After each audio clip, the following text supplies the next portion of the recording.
आइए जानते हैं आज की कुछ अंतर्राष्ट्रीय खबरों को। पहले एक नजर आज की हेडलाइंस पर। शादी के वादे पर एमपी से गोरखपुर चली आई दो बच्चों की मां के साथ धोखा। प्रेमी ने दोस्तों के साथ मिलकर किया ये गलत काम। राजस्थान में चरित्र पर शक में पत्नी को बना लिया बंधक। भाग न जाए तो 30 किलो वजनी जंजीर से बांधा। ममता की मैंगो डिप्लोमेसी। ममता ने मोदी और अमित शाह को आम भेजे। 10 साल पहले सीएम बनने पर शुरू की थी ये परंपरा। योग गुरु बाबा रामदेव से विवाद के बीच आईएमए से पीएम नरेंद्र मोदी की अपील, योग पर करे स्टडी। गर्मी से हाल बेहाल, यूपी में सबसे गर्म आगरा।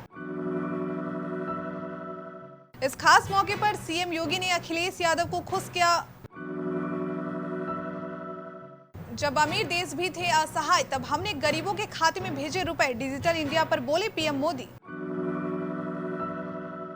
चीन का गोपनीय तंत्र, कम्युनिस्ट पार्टी जो करे वही संविधान। खौफ लोगों का नरसंहार और हर आरोप से इनकार।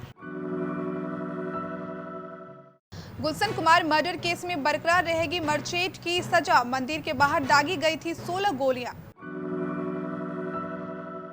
केन विलियमसन ने बताया डब्ल्यूटीसी फाइनल जीतने के बाद विराट कोहली को गले लगाने की वजह। मध्य प्रदेश की एक महिला ने गोरखपुर के एक व्यक्ति पर शादी का झांसा देकर रेप का आरोप लगाया है। इतना ही नहीं, महिला का आरोप है कि प्रेमी ने उससे 1,25,000 रुपए भी हड़प लिए। उसने उसे पहले गोरखपुर बुलाया, फिर एक कमरे में बंद रखा। महिला का आरोप है कि वहां प्रेमी के 2 दोस्तों ने भी उसके साथ दुष्कर्म किया। पीड़ित महिला ने अब अधिकारियों से न्याय की गुहार लगाई है। बुधवार को प्रेस क्लब पर महिला ने पत्रकारों को अपनी आप बीती सुनाई। उसने पुलिस अधिकारियों से मांग की है कि उसे धोखा देने वाले प्रेमी के खिलाफ केस दर्ज कर कार्रवाई की जाए। रायसेन मध्य प्रदेश की पीड़ित महिला ने बताया वह बीते 10 वर्षों से गोरखपुर के गगहा के रहने वाले एक व्यक्ति से संपर्क में थी। वह रायसेन में टेलीफोन विभाग में काम करता था। उसी दौरान वह उससे संपर्क में आया। वह घर के पास किराए का कमरा ले करके रहने लगा। महिला के घर उसका अक्सर आना जाना होता रहा। दोनों काफी करीब आ गए। आरोप है कि आरोपी ने महिला से शादी का वादा भी किया और उसके 2 बच्चों को अपनाने की बात कही। महिला का आरोप है कि वह शादी का झांसा देकर शारीरिक संबंध बनाता रहा। राजस्थान के प्रतापगढ़ जिले में एक ऐसा मामला सामने आया है जिसने हर किसी को हैरान कर दिया। दरअसल यहां रहने वाली एक महिला को उसके पति और बेटे ने ही बंधक बना लिया। वह भाग ना सके, इसके लिए उसे 30 किलो वजनी जंजीर से बांध दिया। मामले की जानकारी मिलने के बाद पुलिस मौके पर पहुंची और पीड़िता को आजाद कराया। महिला ने जब आप बीती सुनाई तो पुलिस वाले भी सिहर गए। उसने बताया कि पति व बेटे ने उसे 3 महीने से बंधक बनाकर रखा है। जानकारी के मुताबिक प्रतापगढ़ जिले में लालगढ़ ग्राम पंचायत के जाम्बू खेरा गांव में रहने वाले भेरूलाल मीना ने अपनी पत्नी को करीब 3 महीने से बंधक बनाकर रखा था। इसके अलावा उसे 30 किलो वजनी लोहे की जंजीर से भी बांध दिया, जिससे वह भाग न सके। दरअसल भेरूलाल ने एक कच्चे मकान में महिला को कैद कर रखा था। वह उसे मानसिक और शारीरिक यातनाएं भी देता था। बंगाल विधानसभा चुनाव के वैध से लगातार एक दूसरे के खिलाफ तीखे बयान दे रहे ममता बनर्जी और प्रधानमंत्री नरेंद्र मोदी के बीच आम की मिठास घुल रही है। बंगाल की मुख्यमंत्री ममता बनर्जी ने प्रधानमंत्री मोदी, गृह मंत्री अमित शाह और अन्य नेताओं को आम भेजे हैं। इसे ममता की मैंगो पॉलिटिक्स कहा जा रहा है। ममता बनर्जी ने राजनेताओं को बंगाल की मशहूर हिम सागर, लक्ष्मण भोग और मालदा आम भेजे हैं। ममता ने यह परंपरा 10 साल पहले 2011 में शुरू की थी, जब वे पहली बार बंगाल की मुख्यमंत्री बनी थी। मोदी और शाह के अलावा ममता ने राष्ट्रपति रामनाथ कोविंद, उपराष्ट्रपति वेंकैया नायडू, रक्षा मंत्री राजनाथ सिंह, कांग्रेस की अंतरिम अध्यक्ष सोनिया गांधी और दिल्ली के मुख्यमंत्री अरविंद केजरीवाल को भी आम भेजे हैं। पीएम मोदी ने डॉक्टर्स डे के मौके पर इंडियन मेडिकल एसोसिएशन से आह्वान किया है कि वे योग के फायदों को लेकर रिसर्च करें। पीएम मोदी ने कहा कि जब डॉक्टर योग पर स्टडी करते हैं तो पूरी दुनिया इस बात को गंभीरता से लेती है। क्या आईएमए की ओर से ऐसे अध्ययन को मिशन मोड पर आगे बढ़ाया जा सकता है? क्या योग पर आपकी स्टडी इंटरनेशनल जर्नल्स में प्रकाशित हो सकती है? पीएम मोदी ने कहा, आज हमारे डॉक्टरों की ओर से कोविड प्रोटोकॉल तैयार किया जा रहा है और उसे लागू कराया जा रहा है। हम हमने देखा कि कैसे मेडिकल इंफ्रास्ट्रक्चर को इग्नोर किया गया। हालांकि तमाम परेशानियों के बावजूद भारत की स्थिति कई विकसित देशों के मुकाबले भी स्थिर और बेहतर रही।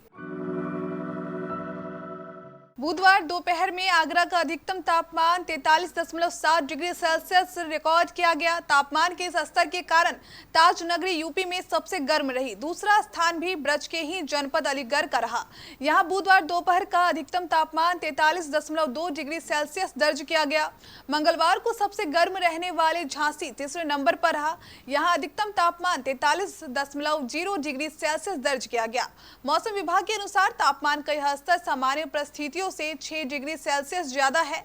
इस समय तक आगरा में मानसून की सक्रियता हो जाती रही है। पूर्व मुख्यमंत्री और समाजवादी पार्टी के राष्ट्रीय अध्यक्ष अखिलेश यादव आज यानी 1 जुलाई को अपना 48वां जन्मदिन मना रहे हैं। इस उपलक्ष्य में सपा नेता और कार्यकर्ता कल से ही जगह जगह केक काटकर खुशी का इजहार कर रहे हैं और मंदिरों में पूजा पाठ कर उनकी लंबी आयु की दुआ मांग रहे हैं। इस खास मौके पर सीएम योगी ने भी खुद अखिलेश यादव को फोन किया। उन्होंने सपा मुखिया को जन्मदिन की बधाई दी। प्रधानमंत्री नरेंद्र मोदी ने कोविड-19 महामारी के दौरान लोगों को सीधे उनके बैंक खातों में वित्तीय मदद पहुंचाने, संक्रमण रोकने और सुचारू टीकाकरण के लिए डिजिटल समाधानों की तारीफ करते हुए आज कहा कि डिजिटल इंडिया से समय, श्रम और धन की बचत हो रही है। डिजिटल इंडिया के 6 साल पूरे होने के अवसर पर इसके लाभार्थियों से संवाद के दौरान श्री मोदी ने कहा, कोरोना काल में डिजिटल इंडिया अभियान देश के कितना काम आया है यह हम सभी ने देखा है। जिस समय बड़े बड़े समृद्ध देश लॉकडाउन के कारण अपने नागरिकों को सहायता राशि नहीं भेज पा रहे थे, भारत हजारों करोड़ रुपए सीधे लोगों के बैंक खातों में भेज रहा था। कोरोना काल में जो डिजिटल समाधान भारत ने तैयार किए हैं उनकी पूरी दुनिया में चर्चा हो रही है। इस पार्टी की कार्यप्रणाली हमेशा संदेह और सवालों के घेरे में रहती है। दुनिया की दूसरी सबसे बड़ी अर्थव्यवस्था बन चुके चीन में दशकों से एक ही पार्टी शासन कर रही है। इस पार्टी की स्थापना संघाई में 1 दशक पहले कार्ल मार्क्स के आंदोलन व सिद्धांत के आधार पर की गई थी।